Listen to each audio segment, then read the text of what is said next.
Il y a des théâtres où les comédiens, quelquefois, sont sur scène plus nombreux que les spectateurs dans la salle. En principe, syndicalement, il y avait une règle, on pouvait prendre la décision de ne pas jouer. C'est terrible.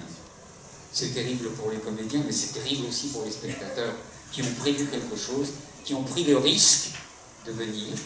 S'il y a peu de monde dans la salle, c'est que c'est un petit peu pointu. J'ai un beau souvenir de spectateurs où un soir, pas de Noël, mais dans les jours qui précédaient, au Lucernaire, théâtre qui n'est pas loin dans le 14e, il est frontalier du 6e, j'ai vu un magnifique comédien jouer seul, enfin, il était seul, un très beau texte. Nous étions 3 dans la salle. J'en ai un souvenir ému, parce que il y aurait eu 40 personnes, il pouvait y avoir 40 personnes. Ça n'aurait rien changé de sa prestation. On est allé le congratuler, voilà. Il s'appelait, il est décédé, Alexis Nitzer, voilà. C'était un très beau comédien. Merci, j'ai fait mon petit cours de... Voilà, j'ai joué là, voilà. Voilà, c'était une introduction pour vous remercier d'être là et pour passer la parole à Aline qui va présenter l'intervenante de ce soir.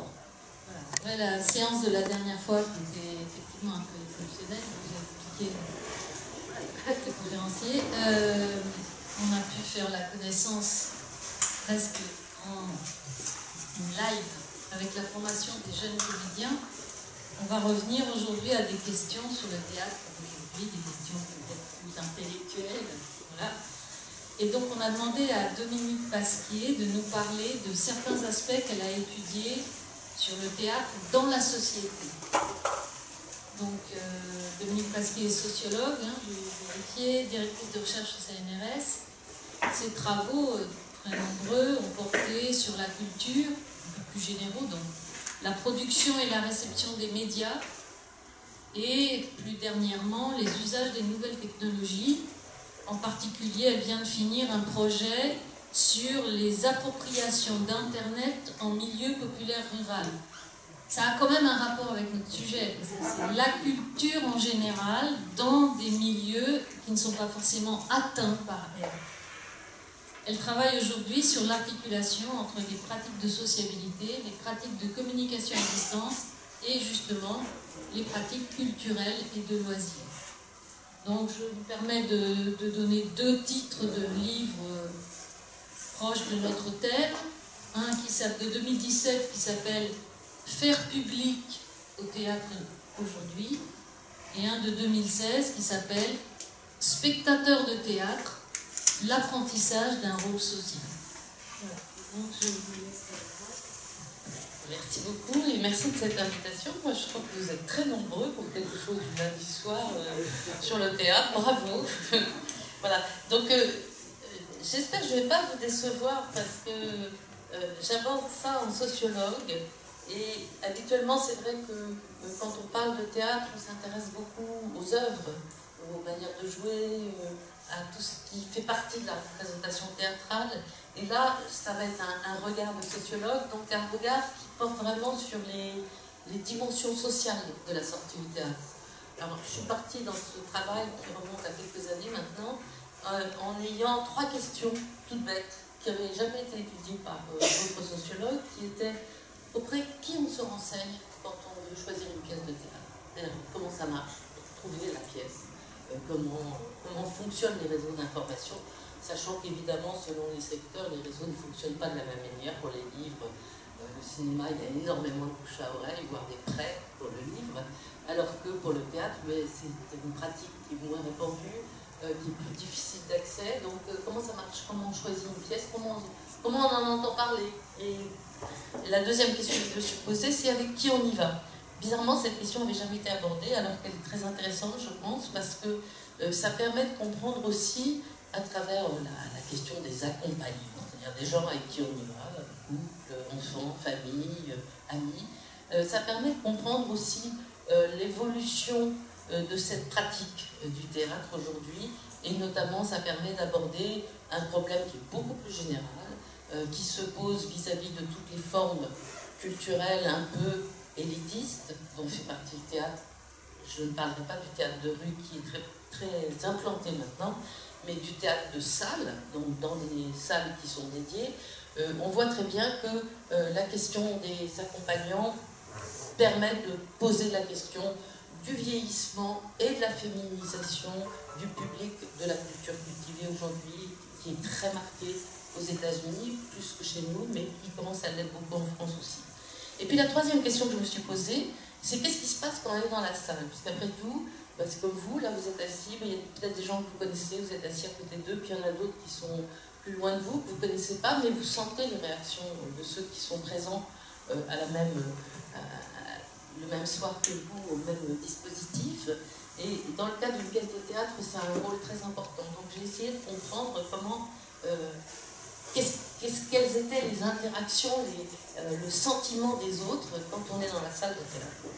Donc c'est une enquête que j'ai menée entre 2008 et 2010 et qui a reposé d'abord sur beaucoup d'entretiens qualitatifs. C'est une méthode très classique en sociologie, donc on discute avec des gens. J'ai commencé par rencontrer, je vous explique comment j'ai procédé, parce que ça permet de comprendre comment je peux avoir certains résultats et pas d'autres. On a toujours une vérité partielle.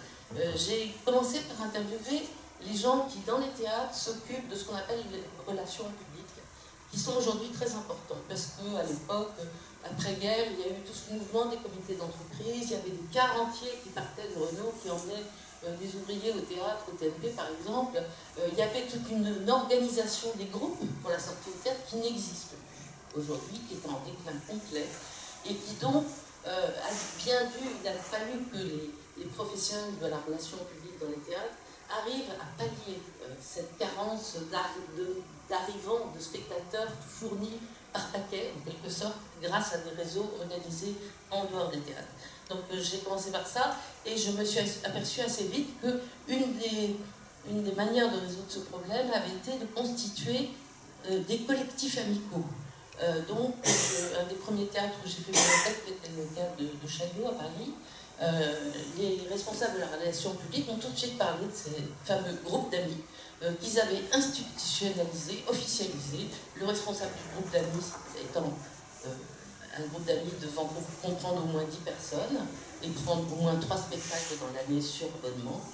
Ces groupes d'amis avaient donc des responsables, des chefs de groupe en quelque sorte, et du coup, de fil en aiguille, je suis allée interviewer 20 chefs de groupe d'amis à Chaillot pour essayer de comprendre pourquoi ils faisaient ça, qui c'était, et qu'est-ce qui se passait de différent, ou de mieux, ou de moins bien, j'en sais rien, quand on allait au théâtre de cette façon organisée, informelle, puisque c'est pas un comité d'entreprise, ce sont des gens qui se connaissent ou des amis d'amis, c'est un système Facebook avant l'heure à l'époque. Et ensuite, j'ai continué avec l'aide du ministère de la Culture. Vous savez, tous les 10 ans, il y a une grande enquête qui s'appelle Pratique culturelle des Français, qui est une enquête qui est quantitative, statistique, et qui fait l'état tous les 10 ans de la relation à la culture de tous les Français de plus de 18 ans. Cette enquête est hyper utile, bien sûr, quand on est sociologue de la culture, et le ministère a accepté d'inclure une nouvelle question dans l'enquête qui était passée en 2008, qui était « Avec qui êtes-vous allé au théâtre la dernière fois ?» Et donc cette question m'a permis de travailler à la fois sur les résultats, sur un gros échantillon, puisqu'il y avait 3000 personnes interviewées, mais aussi de pouvoir récupérer des noms de personnes à aller interviewer qui auraient eu des profils qui me semblaient intéressants par rapport à leur réponse à la question. Et puis j'ai réalisé 2 monographies dans des villes de province. Le travail de terrain, quand on est sociologue, c'est très important, c'est long, il faut prendre son temps.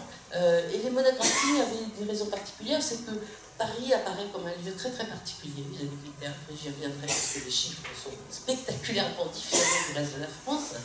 Et donc ça m'intéressait de voir comment ça se passe dans une petite ville où il y a un seul théâtre. Donc c'était une petite ville de l'ouest de la France, qui avait un seul théâtre, qui avait une offre culturelle plutôt de type associatif, assez fournie mais pas méthodique, pas du tout le choix qu'on a à Paris. Et j'ai donc interviewé des réseaux de gens qui se connaissaient et qui pratiquaient ensemble des sorties au théâtre dans le seul théâtre de la ville. Et enfin, j'ai été dans le nord de la France, dans un endroit où il y a un théâtre qui programme de l'avant-garde complète, des spectacles très pointus, très difficiles, à Villeneuve-d'Ascq, donc la banlieue quand même très populaire de Lille, pour voir qu'est-ce qui se passait dans ce théâtre, comment ils avaient pu faire ça, et qu'est-ce qu'ils avaient comme idée. Donc vous voyez, il y a eu pas mal de terrain. Les chiffres que je vais donner sont les chiffres qui sont issus de la grande enquête quantitative du ministère de la pratique culturelle des Français. Les extraits d'entretien, ce sont les entretiens que j'ai menés ou que j'ai menés avec mes doctorants. Donc il y a un mélange d'entretien et de statistiques. Et je vais commencer par les statistiques pour vous cadrer un peu les données. Alors, vous le savez tous, hein, je ne vais pas vous l'apprendre ce soir, la sortie au théâtre, c'est une pratique culturelle très sélective et que les tentatives de démocratisation culturelle, la décentralisation théâtrale, les offres très attractives qui sont proposées aux écoles aujourd'hui en direction des jeunes publics n'y ont absolument rien changé. À savoir, il y a seulement 58% des Français qui sont allés au moins une fois au théâtre dans leur vie, 58% seulement, contre 95% qui sont allés au moins au cinéma une fois dans leur vie. Donc on voit qu'il y a deux pratiques qui sont très éloignées l'une de l'autre, et ils ne sont que 19% à avoir vu un spectacle professionnel, puisque les spectacles amateurs n'étaient pas inclus dans la question. Ils sont que 19% à avoir vu un spectacle professionnel dans les 12 mois qui précédaient l'enquête. Donc on voit il y a un paquet qui est assez large, hein, c'est de spectateurs, de non-spectateurs qui n'ont jamais été au théâtre et qui sans doute n'iront jamais. Je vais vous dire un peu qui ils sont. Et puis il y a ce petit groupe, à peu près un cinquième des Français, qui sont allés au théâtre au cours de l'année qui précédait l'enquête. Alors, il y a pire. Il y a les concerts de musique classique, il y a l'opéra, les spectacles de danse contemporaine, où là c'est encore plus sélectif, hein, les chiffres qu'on peut sortir, c'est-à-dire qu'il y a encore moins de personnes qui ont connu ce type de spectacle vivant. Mais peut-être le seul chose positif, c'est que entre l'enquête qui avait été faite 10 ans avant et celle qui a été passée en 2008, il y a eu une légère augmentation du nombre de spectateurs qui avaient vu une pièce pendant les 12 derniers mois. Donc on est passé de 16 à 19%. Donc en gros, on est sur un cinquième de spectateurs en France. Alors on peut distinguer 4 groupes. Le premier groupe, c'est le gros groupe, c'est 42% de gens qui ne sont jamais allés au théâtre de leur vie. Alors il y a une forte surreprésentation des individus qui n'ont pas de diplôme ou qui n'ont que le niveau CAP. Donc on voit très bien le niveau de diplôme est une variable extraordinairement clivante pour la pratique théâtrale. Le deuxième groupe, 39% de l'ensemble, est composé de ceux qui sont allés au théâtre dans leur vie, mais pas au cours des 12 derniers mois. Donc là, on voit que c'est beaucoup les plus de 65 ans, beaucoup des retraités, donc des gens qui ne peuvent plus y aller pour des raisons de transport souvent. Le troisième groupe, 13% de l'ensemble, est composé de ceux qui y sont allés une ou deux fois au cours des 12 derniers mois. Et alors là, on voit apparaître une énorme surreprésentation des diplômés du supérieur, des cadres, des étudiants et des célibataires. J'y reviendrai parce que cette histoire de célibat n'est pas neutre. Et enfin, il y a un tout petit groupe, 6%, qui y sont allés 3 fois et plus. Alors c'est comme le groupe précédent, c'est-à-dire très diplômés, beaucoup d'étudiants, beaucoup de célibataires, mais il y a un très fort effet de la résidence Paris intramuros dans ce groupe-là. Donc on va voir que Paris apparaît comme une poche de pratique théâtrale tout à fait différente du reste de la France. En fait, donc, pour le résumer simplement, hein, il y a une première barrière qui est le niveau de diplôme et la CSP, c'est-à-dire que quand on n'a pas fait d'études, le théâtre apparaît comme une pratique complètement inaccessible, sans doute culturellement, même l'idée d'entrer dans la salle, je pense. Et puis il y a une seconde variable, l'âge, qui rend la sortie plus difficile et plus rare après 65 ans. Et en fait, en plus, le fait de vivre dans une grande métropole comme Paris favorise très grandement les chances de devenir un pratiquant assidu. Donc en fait, on peut dire qu'il y a des spectateurs actifs, c'est ceux qui y vont au moment où l'enquête les saisit, c'est-à-dire qu'ils y sont allés une fois ou deux fois ou 3 fois et plus depuis 12 mois, et puis des anciens spectateurs qui y sont allés une fois, peut-être dans leur vie, puis qui ne sont pas retournés l'année précédente. Donc on va voir que c'est des profils assez différents de tout ça. Les très assidus, ceux qui sont allés plus de 3 fois dans l'année précédente, sont pour les théâtres des spectateurs très importants. Et ça, j'ai pu le constater quand j'ai travaillé auprès des professionnels de la relation publique, c'est-à-dire qu'en fait, arriver à fidéliser des groupes de pratiquants assidus, c'est une manière d'attraper par les grappes beaucoup d'autres spectateurs qui sont dans l'entourage amical ou professionnel de ces gens-là. Donc le pratiquant type assidu, c'est une Parisienne, diplômée Bac plus 5, qui n'a plus ou pas d'enfant mineur à charge. Voilà. Et je rajouterais souvent une enseignante de français. Alors, il y a beaucoup de choses qui expliquent tout ça. Hein. C'est le fait que c'est une sortie difficile à organiser. Il faut s'y prendre à l'avance. Les places peuvent être chères, surtout dans le théâtre privé, elles sont parfois très chères. Et j'y reviendrai, il y a un problème de circulation, d'information sur le théâtre qui rend la pratique assez difficile si on n'a pas dans son entourage des gens qui vous entraînent. En fait, c'est ça qui m'a marqué dans cette enquête, c'est de voir à quel point on peut être un spectateur, un assidu de cinéma seul. D'ailleurs, on va beaucoup plus souvent seul que pour le théâtre. Et c'est sans s'organiser beaucoup. On peut lire des livres, même si après il y a une sélection qui se fait sur le type de livres que vous lisez. Mais aller au théâtre, ça demande quand même un certain bagage culturel, une certaine audace pour se sentir faisant partie des spectateurs d'une salle. Et puis ça demande de l'organisation. Hein. Il faut faire regarder les enfants, c'est le soir, c'est cher, etc. Bon, deuxième point, c'est comment on s'informe sur les pièces. Après, j'aborderai la question qui on y va. Donc, comment on s'informe sur les pièces, c'était un peu ma première question. Ma première question dans les entretiens. Alors, j'ai pu constater plusieurs choses. La première, c'est que le théâtre, c'est un marché culturel qui n'est pas très équipé en matière de dispositifs d'aide à la décision et d'aide au choix par rapport à d'autres secteurs culturels. Bon, vous le savez tous, la critique de cinéma, vous en trouvez dans énormément de journaux tous les mercredis lorsqu'elle est sortie. Les livres, il y a des recensions, il y a beaucoup de sites maintenant aujourd'hui en ligne. Vous n'avez pas du tout l'équivalent du côté du théâtre. Il n'y a pas de... Les cérémonies autour du théâtre sont moins importantes que les cérémonies autour du cinéma. Les Molières n'ont pas un poids aussi fort que Cannes, par exemple, sur les entrées dans les salles ensuite, c'est évident. Il y a assez peu de techniques de diffusion de l'information. Il y a des brochures dans le théâtre, mais il faut entrer dans le théâtre pour prendre la brochure. Et il y a du coup, c'est une chose frappante pour le théâtre, un rôle de la critique professionnelle qui est assez faible. Et en tout cas, je n'ai rencontré aucun interviewé qui m'ait dit « Ah ben, je me fie à la critique de tel journaliste, on aime les mêmes choses, etc. » Alors que vous avez assez souvent des gens qui se fient à de la critique de cinéma ou de la recommandation sur Papillon, par exemple. Tous les sites en ligne aujourd'hui, on voit bien qu'il y a des réseaux de recommandations sur les livres, qu'il y a des réseaux de recommandations sur les livres, sur les films, mais qu'on n'a pas, même en ligne, trouvé l'équivalent du côté du théâtre. Et c'est quand même curieux, parce que la critique théâtrale a été extrêmement importante et florissante au 19e et même au début du 20e siècle. J'avais fait un travail sur le journal Le Monde dans les années 60, et il y avait tous les jours des critiques de théâtre dans le monde, tous les jours. Et il y avait le listing de toutes les pièces qui étaient jouées à Paris avec les heures et les prix. Ça a été remplacé par les programmes de télévision, c'est évident.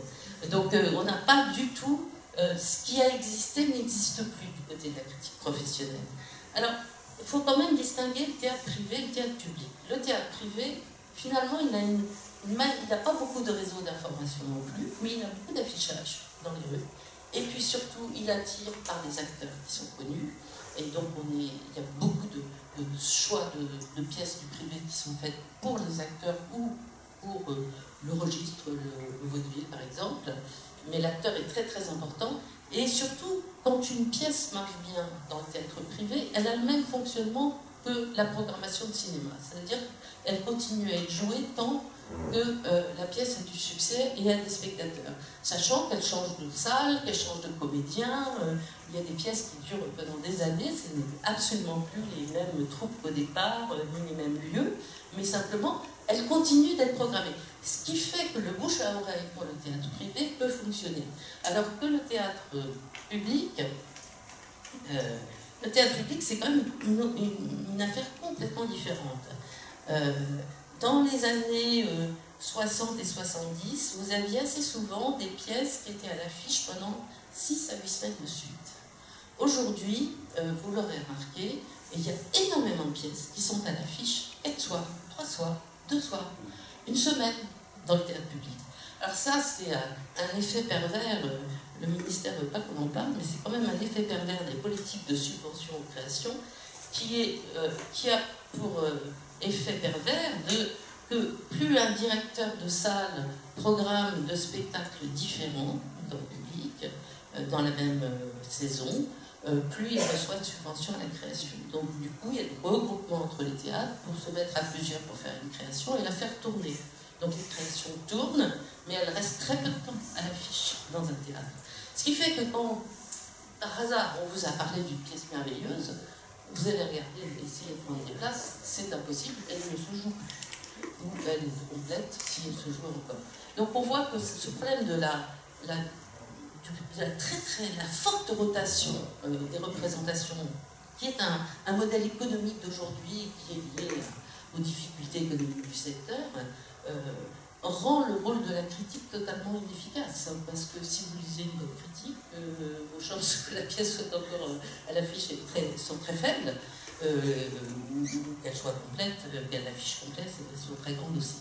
Donc, on voit bien que les spectateurs interviewés que j'ai rencontrés, vraiment, la critique professionnelle joue un rôle vraiment minime, voire nul.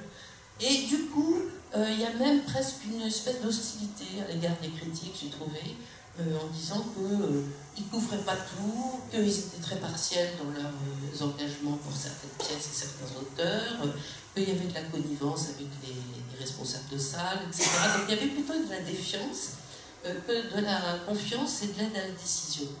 Et du coup, j'ai eu l'impression qu'en fait, les spectateurs s'appuyaient plus sur les habitudes de programmation des salles.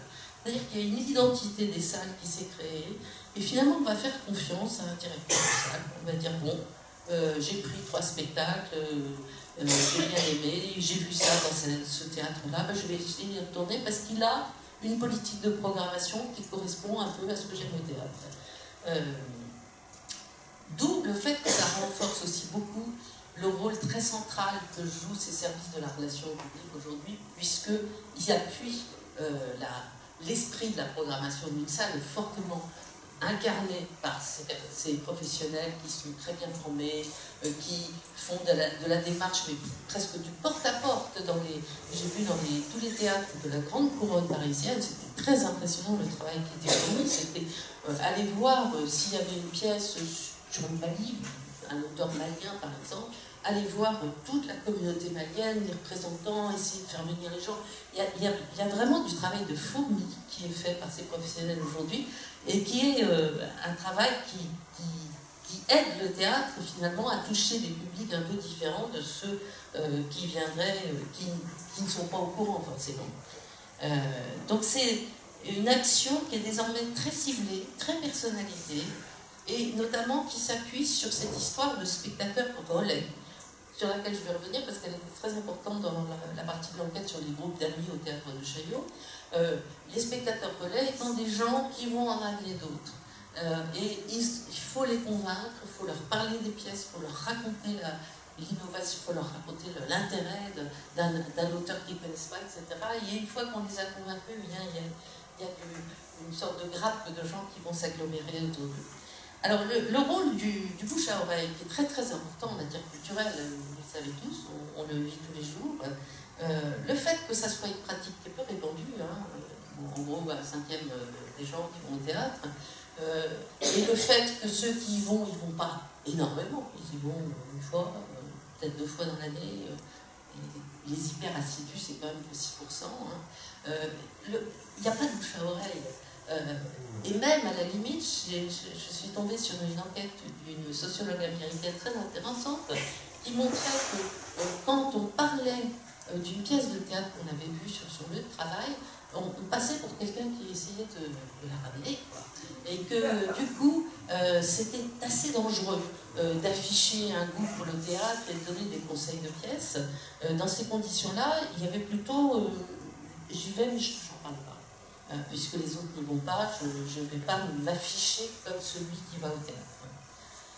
Alors, donc du coup, il n'y a pas de bouche à oreille, il y a un rôle de la critique professionnelle qui est faible, et du coup, ce sont ces spectateurs relais qui entraînent d'autres spectateurs qui sont, pour moi, enfin, tel que j'ai compris les propos que j'ai pu recueillir dans cette enquête, ce sont ces spectateurs-là qui sont au cœur du système pour faire, pas de bouche à oreille, mais pour faire remplir, faire connaître un théâtre, faire connaître un répertoire, faire connaître des décisions de programmation pour la saison. Alors les conseillers, il y a ces spectateurs relais au niveau le plus léger. Ça peut être dans un couple, la femme est enseignante, elle adore la littérature, et bien elle a vu qu'il y avait une pièce, et puis elle entraîne son mari. Mais Marie n'y est allée que parce que sa femme lui a dit j'ai envie de voir ça, c'est tel jour à telle heure, je prends les places, j'ai une babysitter, on dînera après. Donc elle a tout fait. Mais il peut y avoir aussi un relais qui va être quelqu'un dans un groupe qui dit si on allait au théâtre et qui donc va entraîner 3-4 personnes. Mais alors là on voit que ce type de relais-là, ce sont des gens qui essayent de ne pas brusquer les goûts de leur groupe, des gens qu'ils emmènent avec eux, et du coup, ils négocient les choix. Ils en parlent, ils disent attends, il faut mettre pour les dates, etc. Donc ils sont plutôt prudents. Il y a un conseil prudent, qui est un conseil qui marche bien, mais qui demande un peu de courage à celui qui le pratique, et puis un peu de connaissance de l'offre théâtrale, un peu de connaissance des goûts de ceux qu'on essaye d'entraîner. Et du coup, ça fait des groupes d'influence qui sont plus liés sur le fait qu'on tombe d'accord sur des compromis acceptables pour tout le monde, avec une pièce pas trop difficile, pas trop longue, pas surtitrée, etc. Et puis, il y a les vrais spectateurs relais, comme ceux qui, par exemple, emmènent à Chaillot, il y avait un spectateur relais qui avait 70 inscrits. C'est-à-dire qu'il emmenait 70 spectateurs 4 fois par an à Chaillot. C'est des gens précieux pour une institution. Et alors, ces spectateurs relais, là, ils sont beaucoup plus directifs, parce qu'ils ne vont pas prendre, tâter le pouls de 70 personnes pour savoir s'ils ont envie de voir ça ou ça. Donc, ils vont choisir des dates, choisir des pièces, et puis expliquer pourquoi ils ont choisi ça, et puis emporter le morceau. Et de façon assez autoritaire, j'ai rencontré des gens qui se décrivaient comme étant des personnes qui prenaient toutes les décisions, et si ça ne leur plaisait pas, ben, ils avaient qu'à arrêter l'abonnement. Donc on voit beaucoup d'enseignants dans ces spectateurs relais. La spectateur relais qui avait 70 personnes dans son sillage, c'était une enseignante de français. Alors, ce sont des pratiquants très assidus, c'est des hyper-publics. Et ces hyper-publics, il faut bien avoir en tête que ce ne sont pas simplement des gens qui vont au théâtre, ce sont des gens qui vont voir des spectacles de danse contemporaine, qui vont à des concerts, qui lisent énormément, qui vont voir beaucoup de films. Donc on voit que c'est des hyper-consommateurs de culture, et que c'est par cette position de très grande centralité dans la connaissance culturelle d'une offre qu'ils arrivent à asseoir leur autorité. Alors, avec qui aller au théâtre? C'était donc ma troisième question. Alors, l'introduction de la question dans l'enquête pratique culturelle des Français donne des choses intéressantes. D'abord, on n'y va pas seul. C'est amusant. Il y a seulement 4% de spectateurs solo au théâtre, alors qu'il y en a 9% qui vont tout seuls au musée, et puis il y en a plus de 30% qui vont seuls au cinéma. Donc on voit bien, aller seul au théâtre, c'est pas du tout facile. Et d'ailleurs, les rares solitaires, j'ai interviewé un solitaire, et il disait qu'il le faisait uniquement parce qu'il ne trouvait personne avec qui y aller, et qu'il le regrettait à chaque fois parce qu'il avait l'impression de manger du foie gras tout seul et que c'était pas agréable. Et puis, à chaque fois, ah ben, j'y vais toute seule. Ça surprend toujours beaucoup, je cite. On me dit, ah, tu vas toute seule? Ah bah oui, faute de combattant, hein, ben, je vais toute seule. Donc on voit très bien que ces spectateurs solos, c'est faute d'avoir pu faire autrement, mais que c'est pas une pratique agréable, enfin vécue comme agréable en solitaire. Alors après, donc il y a ce tout petit pourcentage, 4% de solo. Après, c'est des sorties en couple qui viennent largement en tête, c'est 37% des formes d'accompagnement.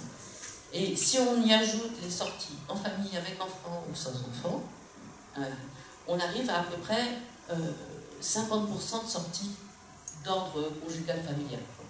Alors, je vais revenir assez longuement sur les sorties en couple parce qu'elles sont vraiment intéressantes. Mais je le ferai après. Et puis ensuite, il y a les sorties avec l'entourage amical. Et là, on voit que par rapport au musée, on va beaucoup plus en famille. Le théâtre est un lieu propice à la sortie amicale. Et surtout, c'est un lieu propice à la sortie avec des amis avec lesquels on aime bien aller au théâtre régulièrement. C'était spécifié dans la question. Vous pouvez répondre avec des amis, et puis vous pouvez cocher plusieurs cases, ou avec des amis avec qui vous allez au théâtre régulièrement. Et c'est là qu'on voit monter ces fameux groupes d'amis que moi j'avais juste repérés par hasard d'enquête, et qui finalement constituent une forme de sociabilité où on intègre la sociabilité amicale dans la sociabilité culturelle de façon forte en choisissant un cercle de gens avec qui on pratique la même chose et en ayant à peu près les mêmes goûts. Donc les sorties avec l'entourage amical, ces sorties spécialisées, donc avec des amis avec qui on a l'habitude d'aller au théâtre, sont 2 fois plus fréquentes que les sorties avec d'autres amis, des amis pas spécialisés. Les sorties en groupe ont vraiment baissé. Hein, je n'ai pas trouvé de chiffres sur les années 60, mais il n'y a plus que 7% du public du théâtre qui fait partie de sorties en groupe telles que comité d'entreprise, école. Alors du coup, c'est beaucoup les écoles en fait. C'est très concentré sur la classe d'âge 15-25 ans. Et ce qui est intéressant, c'est de voir que l'équilibre entre les sorties familiales et les sorties amicales varie beaucoup avec la fréquence de la pratique. Plus on va souvent au théâtre, plus on recrute des amis plutôt que de la famille pour aller au théâtre avec soi. Donc c'est surtout les spectateurs occasionnels qui sortent en famille, et les spectateurs assidus ont basculé très fortement et très nettement statistiquement du côté de la sortie amicale. Et puis, il y a une grosse différence entre les modes de sortie au théâtre masculine et féminine, je vais y revenir. Donc la sortie en couple, elle n'est pas du tout pratiquée de la même façon, avec la même intensité par les hommes que par les femmes. La prédilection des hommes pour les sorties en couple commence très tôt et s'accentue nettement après 50 ans. Donc on voit, c'est un modèle masculin, la sortie en couple. Dans l'enquête pratique culturelle des Français, on interviewe des individus. Donc on a des hommes, on a des femmes, et puis on voit que c'est chez les répondants hommes que la sortie en couple apparaît comme une sortie très majoritaire. Et les entretiens qualitatifs, j'abordais très souvent cette question de couple. Dans l'immense majorité des couples, on comprend très vite que c'est la femme qui s'occupe de l'organisation pratique de la sortie. Et on voit qu'il y a plusieurs profils de couples. Il y a des couples où il y a en gros 2 conjoints qui aiment assez le théâtre tous les 2. Par exemple, un couple d'enseignants. J'ai eu plusieurs couples d'enseignants qui étaient sous ce modèle-là. Donc, ils discutent un peu pour savoir s'ils vont aller voir, mais en gros, ils ont la même appétence pour et puis, ils arrivent à se mettre d'accord sur le type de pièce qu'ils aiment.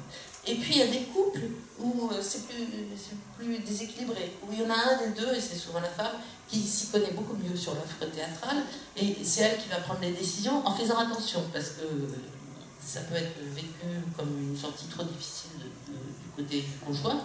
Et donc, souvent, ces couples-là, la femme fait certaines sorties avec son conjoint, et puis elle en fait d'autres avec des amis pour voir des choses plus pointues. Et puis il y a les couples qui maintiennent une pratique du théâtre à 2, tout en surmontant, je dirais, des différends quant à l'appréciation des pièces, voire même la pratique du théâtre, avec encore une fois un déséquilibre assez net avec des femmes qui sont beaucoup plus intéressées par cette sortie que les hommes.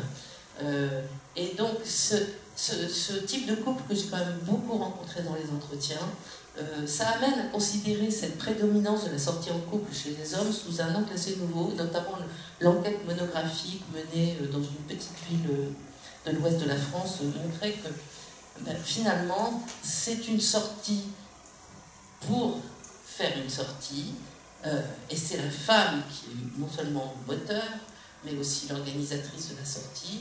Et très souvent, le mari le fait juste pour lui faire plaisir, mais vraiment ça l'ennuie énormément. Donc, la sortie en couple m'a souvent été présentée comme une sortie problématique.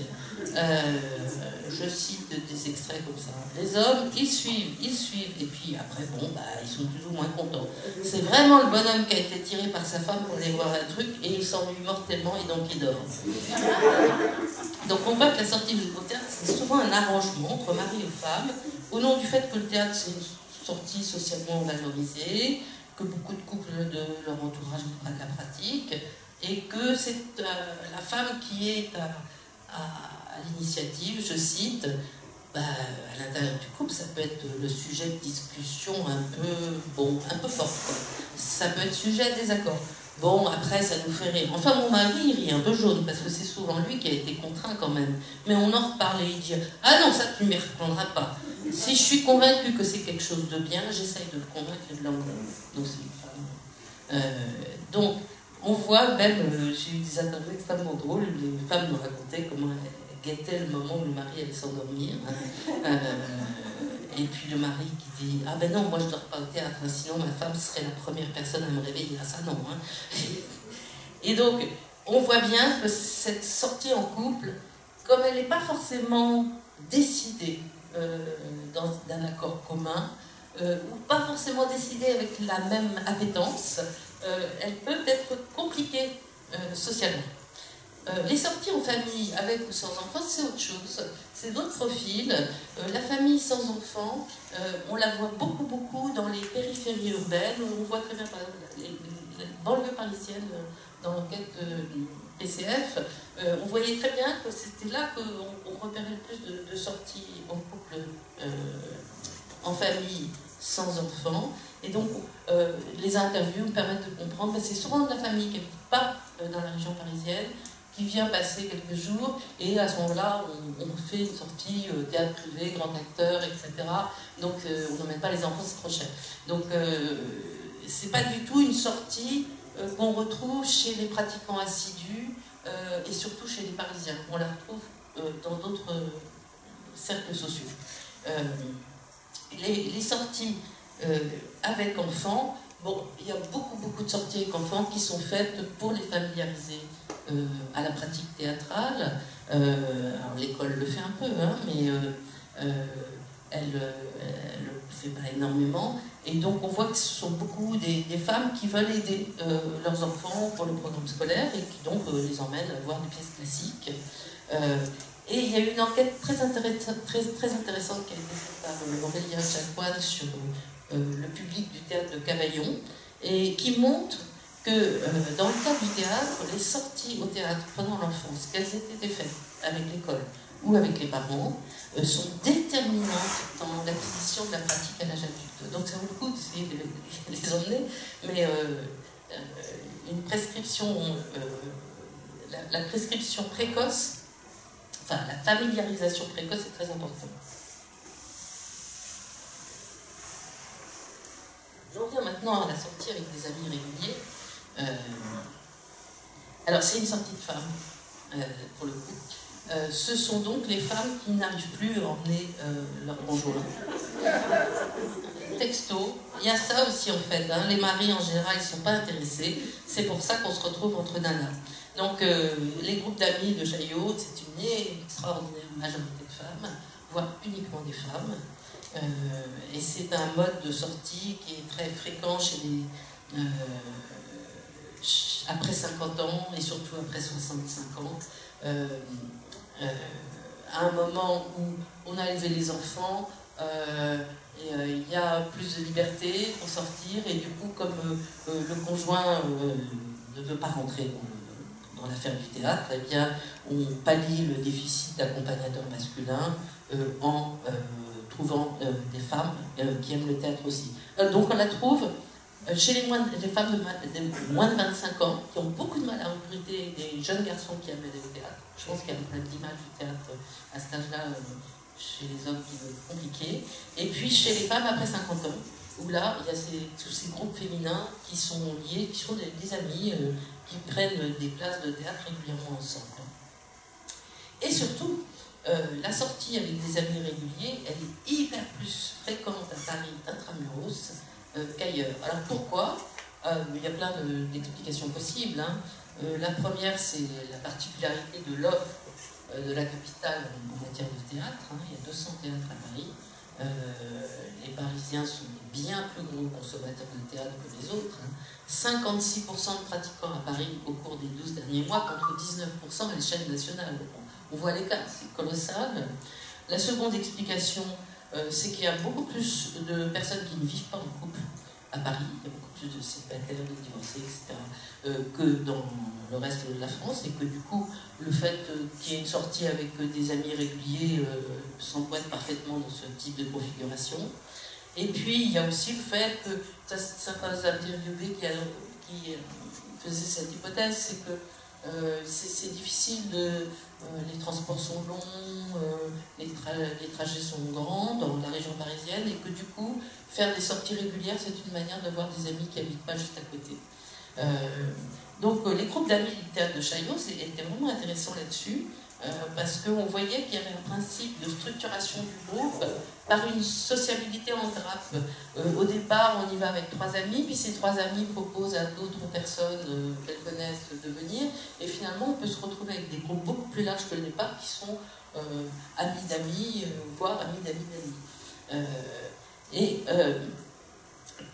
L'intéressant, j'ai trouvé, c'est que par rapport à la description qui était faite des sorties en couple, qui étaient vécues souvent, hein, comme des, pas toujours, hein, mais souvent comme des sorties un peu menaçantes parce que le mari aimait moins, la sortie en groupe d'amis, elle est décrite comme une sorte de soupape émotionnelle, où en fait, si la pièce est pas bien, de toute façon on prend un pot après, donc on se rattrape. Il y a une sorte de manière de se dire, bon, de toute façon on se voit, c'est une manière de se voir, et si on s'ennuyait, si on a trouvé ça atroce, ça arrive, à ce moment-là on en rigole ensemble, mais il n'y a pas cette tension qui peut naître d'une soirée passée en ayant une divergence entre mari et femme, par exemple. Donc on voit que cette sortie avec groupe d'amis spécialisés, elle fonctionne bien, a priori. Elle fonctionne bien dans les théâtres d'abord, mais elle fonctionne bien aussi psychologiquement, parce que celui qui a pris les places, qui a choisi la pièce par exemple, il est moins jugé comme responsable, c'est du monde, et puis qu'il y a de la sociabilité autour. Je vous lis un petit extrait qui explique bien ça. Il n'y a pas l'unanimité dans le groupe quand on sort, hein. Donc ça va de « j'ai dormi, je me suis vraiment ennuyée » à « ah, j'ai trouvé ça franchement génial ». Je constate que le fait comme ça d'en reparler avec d'autres après, ça permet d'approfondir. Ça permet aussi peut-être d'avoir une autre approche. Et je pense personnellement c'est enrichissant, ça apporte une autre chose, une autre dimension. Le fait qu'on se connaisse bien, ça permet aussi qu'on n'ait pas peur de dire « je ne sais pas ce que tu as pu trouver à ce truc, parce que franchement j'ai trouvé ça nul ». Vraiment, il n'y a aucune autocensure, apporter une autre appréciation que le groupe, et on sait que de toute façon, ils nous aimeront quand même, et on se verra quand même. Donc on dit ce qu'on pense, et si on a envie d'applaudir, on applaudit, et si on n'a pas envie, on n'applaudit pas, et c'est pas très grave. Et en fait, beaucoup ont décrit le fait que quand il y a ces sorties avec les groupes d'amis réguliers, on se retrouve au théâtre et après on va prendre un verre. Et cette deuxième partie de soirée, finalement, est une manière de compenser, soit de parler parce que c'était formidable, donc d'en parler ensemble, soit de compenser un échec. On se dit, la première partie c'est le spectacle, la deuxième partie c'est le café ou le dîner. On sait que la première partie, des fois, elle est très bien, des fois moins, mais la deuxième partie, elle est toujours très bien. Quand tout le monde a détesté la pièce, alors là, on mange de meilleur appétit, on se défoule. Ah oui, on se dit, ça fait rien, on s'en tape, on va quand même avoir une bonne soirée ensemble. Et ça permet de se rappeler les bonnes pièces qu'on a vues. Si le théâtre est pas bien, le restaurant sera bien. Ça nous est arrivé 1 ou 2 fois de ne pas pouvoir se voir après. Pour moi, c'est pas le même spectacle, c'est pas la même expérience. Pour moi, c'est indispensable cette deuxième partie. Homme, 55 ans, Paris, psychiatre. Dernier point, donc, dans la salle, qu'est-ce qui se passe? Tout d'abord, un petit rappel historique. Moi, j'ai découvert, parce que je n'avais jamais lu cette littérature-là avant.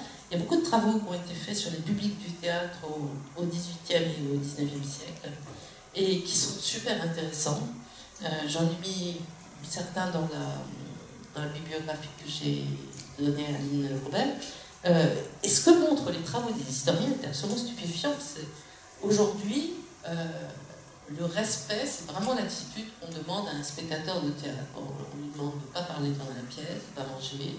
C'est pour ça que les publics jeunes posent souvent problème, de ne pas regarder leur téléphone, d'applaudir quand il faut applaudir, etc., etc. Donc il y a un respect non seulement de l'acteur, mais aussi de l'œuvre qui est jouée, qui fait partie des normes de la posture théâtrale actuelle. Et quand on lit les historiens, c'est absolument génial, parce que c'est pas du tout comme ça que ça se passait. Il y a un Américain qui s'appelle Jeffrey Ravel, qui a travaillé sur le parterre des théâtres nationaux parisiens dans la période pré-révolutionnaire, donc avant la Révolution. Et c'est saisissant. Le parterre, c'était cet endroit devant la scène où il y avait 700, 800 hommes parfois qui se tenaient debout, très serrés, parce que c'était les classes les moins chères.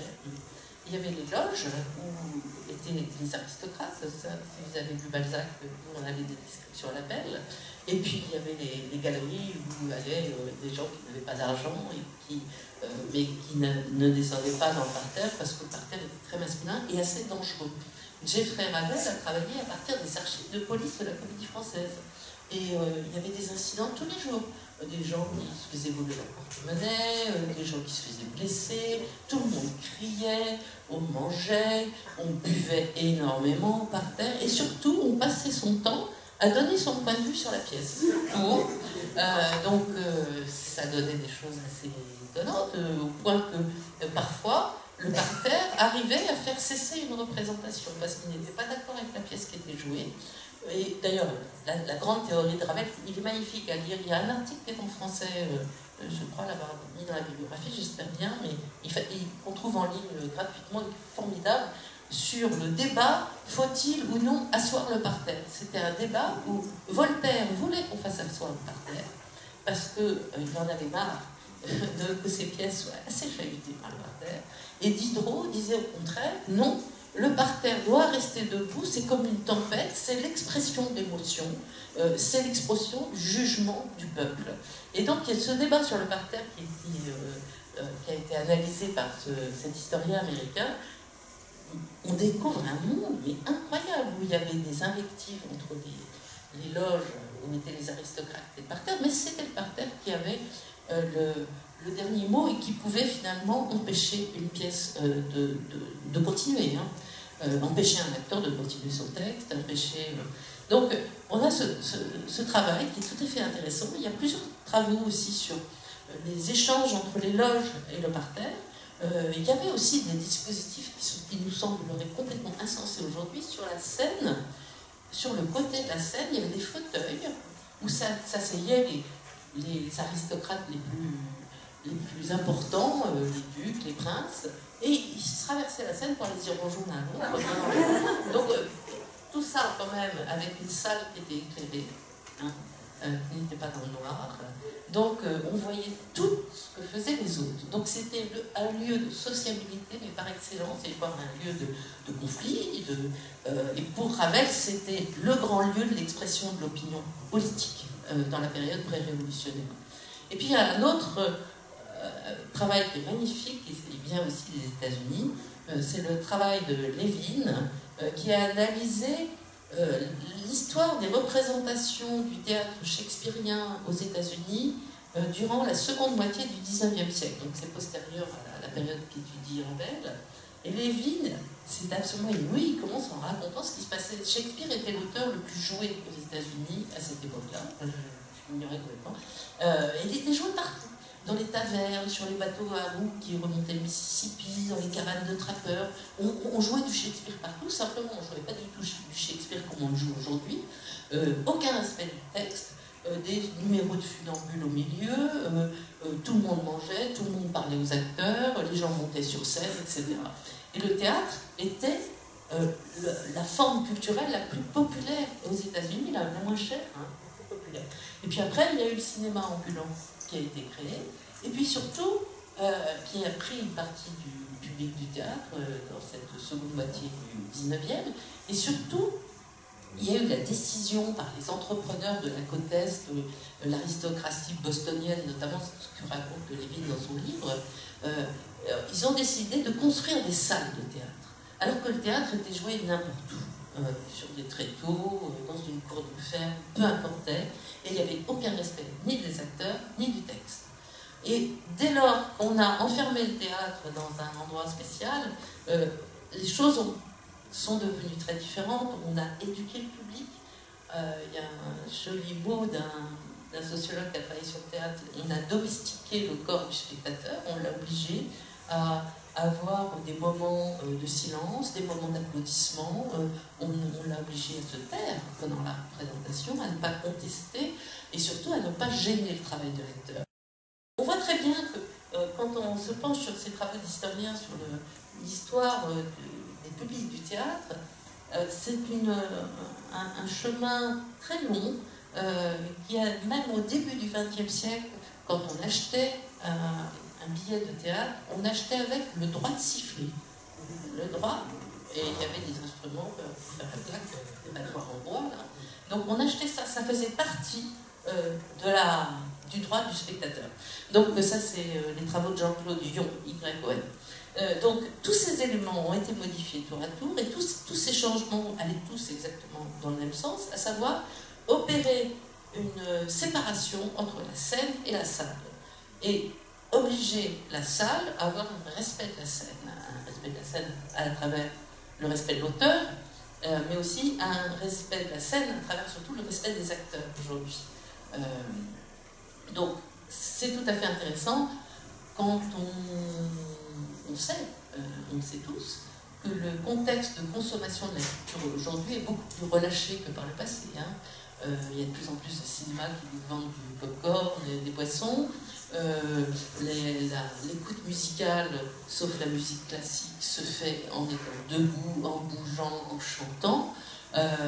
La lecture et la consommation d'audiovisuel à domicile se fait dans des postures extrêmement relâchées. On ne s'assied pas sur une bergère pour lire le livre, on replie le livre, etc. Donc il y a un chemin différent qui s'est fait pour les autres.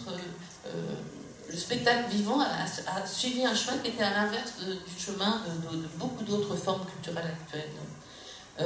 Et donc j'ai essayé d'interviewer le plus possible, de faire parler des gens sur leur expérience de la salle. Et c'est intéressant parce qu'il y a une espèce de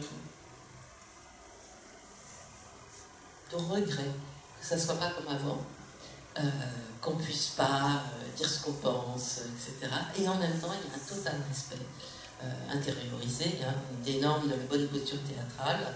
Et donc, il y a ce très très grand respect de l'acteur qui est hyper intéressant à étudier. Bon, je ne l'ai pas fait de façon très approfondie, mais je cite un extrait. Ils ont l'impression, les spectateurs parlent de leur lien à l'acteur comme si c'était un contrat personnel.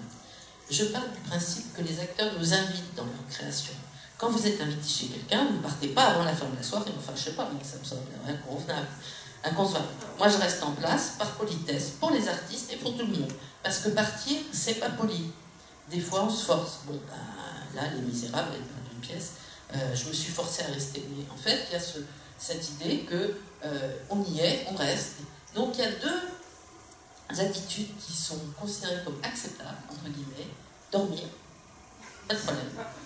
Et partir à l'entracte, pas de problème. Parce que l'acteur ne vous voit pas.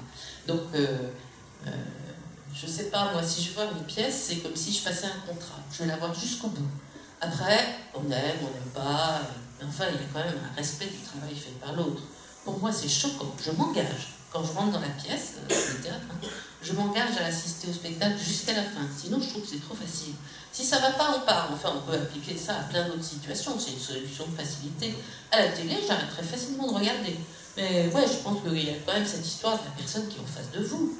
Elle est en train de travailler. On ne visionne pas quelque chose qui est filmé. Et la personne, elle voit qu'on part. Non, moi, j'ai envie d'écouter jusqu'à la fin ce qu'elle est en train de travailler. Alors que le livre, bah, vous pouvez le fermer, personne, enfin, l'auteur, il ne le saura pas.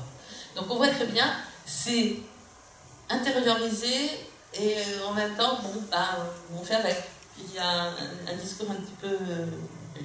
Alors, le lien avec les autres spectateurs dans la salle, et j'en arrive à la fin, c'est un lien très complexe parce qu'il y a ceux avec lesquels on est venu, ben, j'en ai parlé, ben, les groupes d'amis, alors du coup, on regarde si l'autre est en train de somnoler ou s'il aime bien la pièce, donc on est très attentif en fait aux réactions de ceux avec qui on est venu. Mais il y a aussi ceux qu'on ne connaît pas, tous les autres spectateurs. Il y a des ambiances de salle, on le sait quand on va à une pièce de théâtre, il y a parfois des ambiances de communion complète, avec un silence impressionnant et puis une bouffée d'applaudissements très très forte. Donc il y a des moments de communion, et puis il y a des moments qu'un des interviewés a appelé la cacophonie du ratage, et c'est les moments où les gens toussent. Alors, en fait, il y a beaucoup de petits incidents qui ne feraient pas du tout de bruit dans une salle de cinéma, ils font beaucoup de bruit au théâtre, c'est quand vous bougez sur votre chaise dans les vieux théâtres, ou quand vous vous mettez à tousser. Et à ce moment-là, ces bruits-là ont une capacité à casser l'osmose qui a pu se créer entre les spectateurs, les transports de siège, les bâillements, les petits ronflements, les soupirs, les chuchotements. Donc, il y a eu pas mal de travaux, je n'ai pas le temps de rentrer dans tout, mais il y a eu des travaux qui ont été faits pour voir quand est-ce que, par exemple, il y a quelqu'un qui a enregistré 15 représentations successives d'une pièce à la Colline, et puis qui a écouté pour voir à quel moment les gens toussaient. Et il explique qu'en fait, les gens attendent de tousser, qu'il y a un moment où il y a du bruit, ou qu'il y a un moment où il y a un changement, tellement ils sont embêtés de tousser. Et puis, il y a d'autres chercheurs belges qui ont enregistré aussi des représentations, et puis qu'ils ont fait voir, ils ont filmé le public, et puis il y avait une piste audio, et ils ont fait voir ça aux acteurs. Et les acteurs ont une interprétation très, très claire, c'est les gens qui toussent sont des gens qui n'aiment pas la pièce. C'est pas des gens qui ont à la gorge, c'est pas des gens, c'est des gens qui n'aiment pas la pièce. Et curieusement, les interviewés que j'ai rencontrés ont la même interprétation, à savoir que l'atout, c'est la cacophonie du ratage, parce que ça ne va pas. Je cite, c'est vrai que c'est très gênant, je préfère effectivement quelqu'un qui sort, j'aime une bonne fois, plutôt que quelqu'un qui tousse en permanence ou qui bouge. C'est le signe qui s'emmerde, c'est le moins qu'on puisse dire. Quand les gens bougent dans la salle ou font du bruit, c'est qu'il y a quelque chose qui ne va pas quand même. C'est qu'on n'est pas pris dans l'ambiance. Je pense que c'est une question de politesse envers l'acteur, d'éviter l'atout. C'est surtout de voir que les gens ne sont pas intéressés. Bon, on les a pas obligés à venir. La moindre des choses, c'est d'être respectueux du travail. Quand la concentration disparaît, le corps a besoin d'évacuer par des croisements de jambes, un redressement sur le fauteuil, et puis l'atout. Ça, c'est la cacophonie du ratage. On sent bien la dispersion, les gens qui commencent à bouger, à changer de position, qui sont appuyés comme ça sur leurs mains, qui plongent la tête, qui regardent les autres. On sent qu'ils se disent « Putain, ça va pas finir ». Qui regardent leur montre. Alors ça se voit quand même. J'ai des antennes. Les trucs où on s'est vraiment emmerdé, ça se voit. Les gens qui sont devant, qui commencent à regarder à droite, à gauche, on se dit « Ok, je suis pas seule ». Les spectateurs qui s'ennuient, on le sent, il y a du bruit, des commentaires, on sent bien l'ambiance de la salle. Si tout le monde est endormi, ça se sent aussi. Si les gens ils adhèrent, s'ils accrochent, ou si tout le monde est endormi, on le sait. Voilà, je vais peut-être finir là-dessus pour citer une enquête au passage parmi d'autres enquêtes que je faisais, donc c'est un peu un survol, mais je pense que c'est intéressant d'essayer de comprendre que même dans les pratiques qui sont des pratiques un peu élitistes, comme le spectacle vivant, il y a des dimensions sociales extrêmement importantes, que ces dimensions sociales n'enlèvent rien à l'amour du théâtre, à l'amour qu'on peut avoir pour un texte, au plaisir qu'on peut avoir pour des acteurs, mais simplement il y a tout ça qui est en background et que les individus qui vont au théâtre en sont tout à fait conscients. Il suffit, moi je mettais mon magnétophone, c'est parti. Les gens étaient très contents de parler de tout ça, en fait, c'était intéressant. Donc il y a tout ce travail qui est fait pour que le théâtre soit une expérience sociale pas trop difficile. Voilà, peut-être là-dessus que je finirai. Et je pense que cette histoire de groupe d'amis sur laquelle je suis tombée complètement par hasard au début, cette histoire de groupe d'amis, on voit bien que c'est une tentative finalement de resocialiser une pratique qui ne l'est pas assez dans la vie de tous les jours et qui du coup a tendance à isoler les individus qui la pratiquent plutôt qu'à les mettre en commun avec les autres. Et c'est une manière finalement, en emmenant d'autres personnes, en discutant avec ces personnes, en ayant des souvenirs de pièces en commun, il y a visiblement quelque chose qui rend plus fort, plus facile, plus accessible l'expérience théâtrale. Voilà.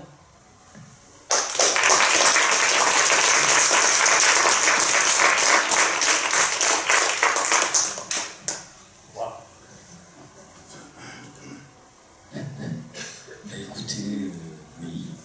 Plusieurs bras, oui. 2 bras déjà.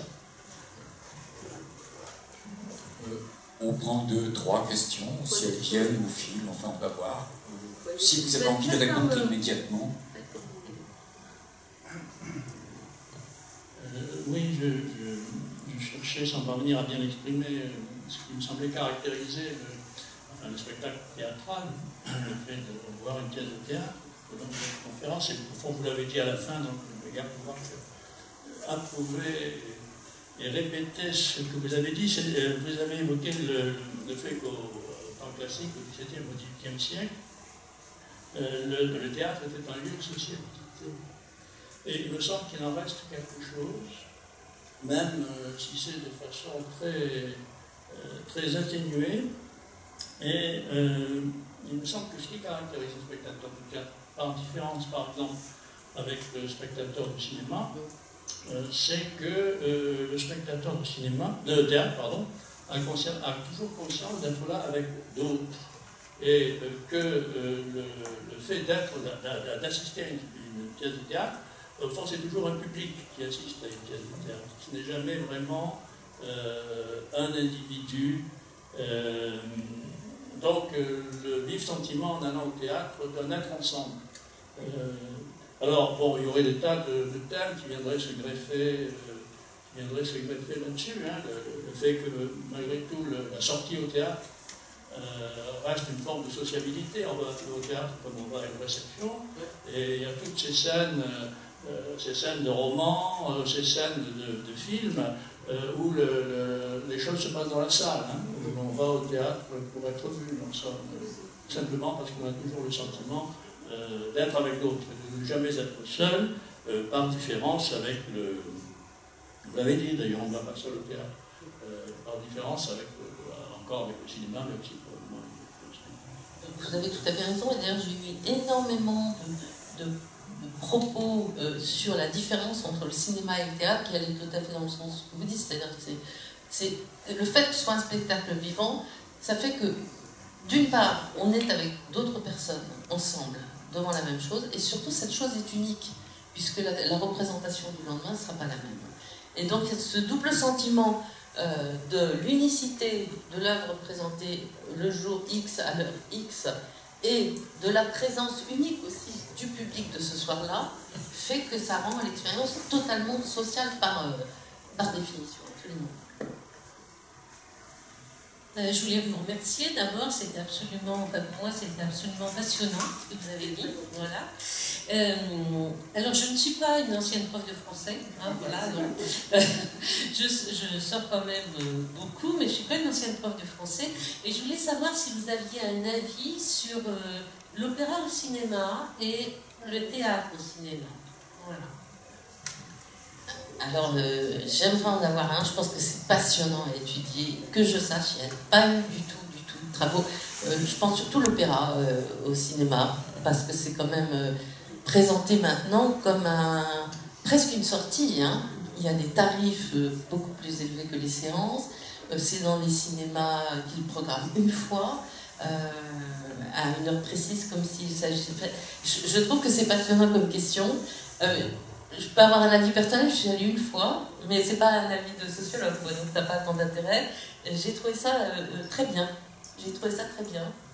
Mais en même temps, le fait d'arriver dans un théâtre avec les gens qui arrivent, c'est pas la même chose que d'arriver dans une salle de cinéma avec un public qui est là dans le noir et puis qui a le droit de se comporter comme il le veut, en fait. C'est surtout ça. Donc, mais il n'y a pas eu d'études et je pense que ça vaudrait vraiment le coup parce que ça marche assez bien, autant que je sache, et c'est une forme totalement inédite. En revanche, j'ai eu beaucoup d'interviewés, ceux qui étaient d'origine sociale moins supérieure, qui s'étaient familiarisés avec le théâtre par le théâtre ce soir quand ils étaient enfants à la télévision. Alors moi, je n'aurais pas pensé que ça aurait été une initiation au théâtre, mais visiblement pour plusieurs personnes, ça a été une vraie initiation au théâtre, et ça a fait des super convertis après dans leur vie. Oui. Pardon. Excuse-moi. Pardon. Je pensais qu'il n'y avait pas un théâtre que je ne connais pas d'ailleurs, mais qui est peut-être particulier. Je pensais au théâtre de Boulevard. Je me demandais si ce théâtre-là n'était pas un théâtre, était très, comment dire, une sorte de service social, certaines classes sociales très particulières. Et là, vraiment, je dis, on y va pour être ensemble. Est-ce que c'est pas un peu vrai? Total vrai, j'ai mis un étudiant de master sur le coup qui a fait une enquête le 31 décembre sur les grands boulevards, dans plusieurs théâtres, avec des photos, et on voit effectivement que la sortie de la Saint-Sylvestre dans le privé, avec des places extrêmement chères, hein, ça peut être 150 € la place, c'est vraiment un cérémonial, c'est pas du smoking mais presque. C'est suivi d'un très très bon dîner dans un très bon restaurant, il y a du champagne à l'entracte, on achète le programme qui coûte 30 €, etc., etc. Donc il y a plein de poches de théâtre. J'ai pas du tout parlé du théâtre de rue, qui aujourd'hui a pris une importance colossale, on le voit dans les statistiques du ministère de la Culture, c'est une pratique qui est très très aimée, hein, qui est devenue très populaire, le théâtre de rue. Je n'ai pas parlé non plus de très nombreuses tentatives pour casser ce rapport scène-salle un peu officiel, etc., qu'on voit dans les salles de théâtre. Mais il y a énormément de théâtre d'avant-garde où on mélange le spectateur avec les acteurs, Mouchkine par exemple, mais pas qu'elle, il y a beaucoup où on interdit aux spectateurs d'applaudir.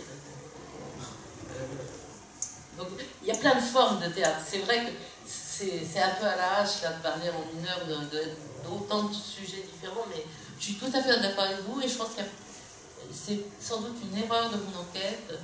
Comme j'ai été happée par ces groupes d'amis et tout ça, j'ai pris trop longtemps, j'ai travaillé trop sur le théâtre public, alors qu'il se passe des choses autour du théâtre privé qui sont différentes et qui recrutent des individus qui sont socialement beaucoup moins diplômés, qui ont une certaine aisance financière, parce que c'est là le théâtre qui coûte très cher, mais qui n'ont pas le même profil que ceux que j'ai pu voir dans le théâtre public.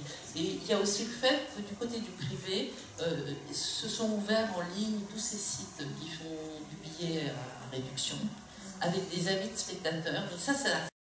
C'est bon, en fait, je n'allais pas repartir là-dedans, mais je suis sûre qu'il y aurait des choses intéressantes à voir du côté de la recommandation qui passe en ligne pour le théâtre privé par des spectateurs qui sont allés voir une pièce en achetant sur billets réduits, enfin il y a énormément de sites maintenant. Dans le kiosque, à Montparnasse par exemple, enfin bon, il y a comme ça tout un tas de modes de récupération de billetterie, avec quelquefois des tarifs totalement écrasés, des associations, Culture du Cœur, qui distribuent à des groupes ou Secours Populaire à d'autres des billets pour faire le fond de salle, parce que tout à l'heure je vous ai parlé de la tristesse de jouer dans une grande salle avec peu de spectateurs. Il y a aussi, c'est comme les matchs de foot, hein, il y a aussi des places qui sont offertes et pourtant c'est devenu la grande cérémonie. Voilà. Mais avant, on achetait une claque. Oui, bien sûr. Voltaire achetait une claque. Ravel en parle beaucoup. On distribuait des billets à des étudiants qui s'engageaient à faire la claque. Bien sûr. J'aurais aimé connaître le nom de la localité de l'Ouest Non pas pour faire mais pour savoir